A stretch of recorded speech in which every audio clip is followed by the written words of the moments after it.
አርሰናል በዝውውር ገበያው ላይ እያደረገ ያለው እጅግ አስገራሚና ያልተጠበቀ ታላቅ እንቅስቃሴ መላውን የአውሮፓ እግር ኳስ እያናወጠም ይገኛል። መድፈኞቹ የፕሪሚየር ሊጉን ዋንጫ ለመጨበጥና በአውሮፓ መድረክ የበላይነታቸውን ለማረጋገጥ ሁለት ግዙፍና ፈንጂ የሆኑ ዝውውሮች ላይ እጃቸውን አስገብቷል። ታማኝነቱ ወደር የሌለው የዝውውር ባለሙያ ፋብሪዚዮ ሮማኒዮ እና የመጀመሪያ ደረጃ ስፖርታዊ ምንጮች ይፋ እንዳደረጉት ሚካኤል አርቴታ የዓለምን እግር ኳስ ትኩረት የሚስቡ ድንቅ እቅዶችን ነድፎ እየተንቀሳቀሰ ነው።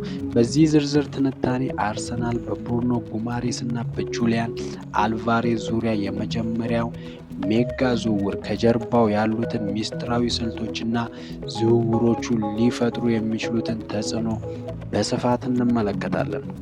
የመጀመሪያውና ትልቁ ሰበር መረጃ የሚያተኩረው በኒውካስትል ዩናይትዱ የዓለም አቀፍ ኮከብ ብሩኖ ጉማሬስ ላይ ነው። እንደ ፋብሪዚዮ ሮማኒዮ ታማኝ ዘገባ ከሆነ አርሰናል ከተጫዋቹ ጋር በግል ጥቅሞች ዙሪያ ሙሉ በሙሉ ስምምነት ላይ ደርሷል።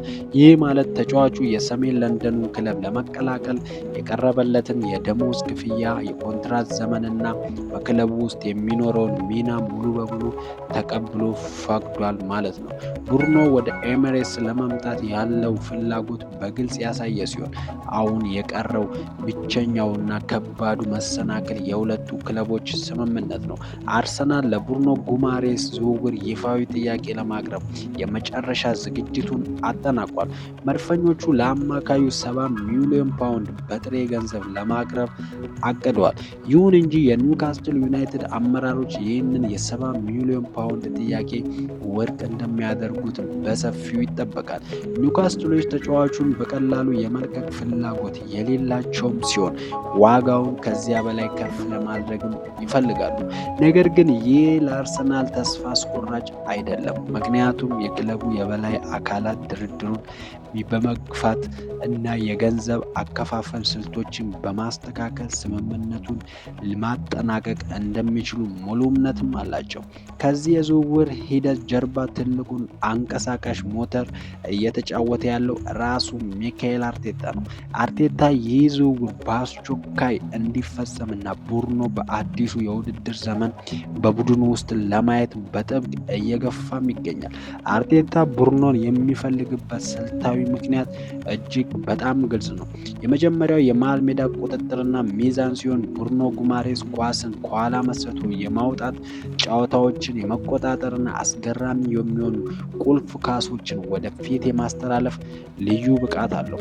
ሁለተኛው ከዲክላን ራይስ ጋር የሚኖረው ጥምረት ሲሆን ብሩኖ ከመከላከል መስመሩ ፊት ለፊት ሲሰለፍ ዲክላን ራይስ በነፃነት ወደ ፊት እየሄደ ለአጥቂዎች ድጋፍ እንዲያደርግና የቡድኑን የማጥቃት ኃይል እንዲያሳድግ ሰፊ እድል ይፈጥርለታል። ይህ ጥምረት አርሰናልን በፕሪሚየር ሊጉ ፍጹም የማይበገር የመሃል ሜዳ ባለቤት ያደርገዋል። ሁለተኛውና መላውን የስፖርት ዓለም በእጅጉ ያስገረመው መረጃ የአርሰናልን የአጥቂ መስመር ማስተካከያ የተመለከተው ነው። መድፈኞቹም በአሁኑ ሰዓት በአትሌቲኮ ማድሪድ የሚገኘውን አርጀንቲናዊን አጥቂ ጁሊያን አልቫሬዝን ለማስፈረም እጅግ በጣም ያልተጠበቀ ደፋር ስትራቴጂም ነድፏል። አርሰናል አልቫሬዝን የክለቡ ቁጥር 1 አጥቂ ለማድረግም ይፈልጋል። ይህን ዝውውር እውን ለማድረግ ደግሞ አርሰናሎች ስዊድናዊን ግብ አዳኝ ቪክቶር ዮኬሬሽን የዝውውሩ አካል አድርገው ለአትሌቲኮ ማድሪድ ለማቅረብም ተዘጋጅቷል።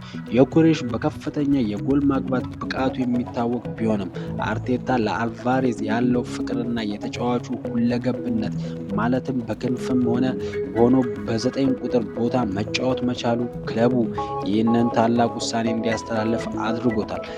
አትሌቲኮ ማድሪድ ሁልጊዜም ጠንካራና በአካል ብቃት የበሰሉ አጥቂዎችን ስለሚፈልግ የዮኬሬሽ ወደ አትሌቲኮ ማድሪድ መጓዝ ለአትሌቲኮች ማራኪ አማራጭ ሊሆን ይችላል። ይህ ስምምነት በጥሬ ገንዘብ ላይ የሚኖረውን ጫና የሚቀንስና የሁለቱንም ክለቦች ፍላጎት ሊያሟላ የሚችል የክረምቱ ትልቁ የሙከራ ዝውውር ተብሎም ይወሰዳል። በአጠቃላይ አርሰናል በዚህ ክረምት ዝም ብሎ ተመልካች ለመሆን አልመረጠም።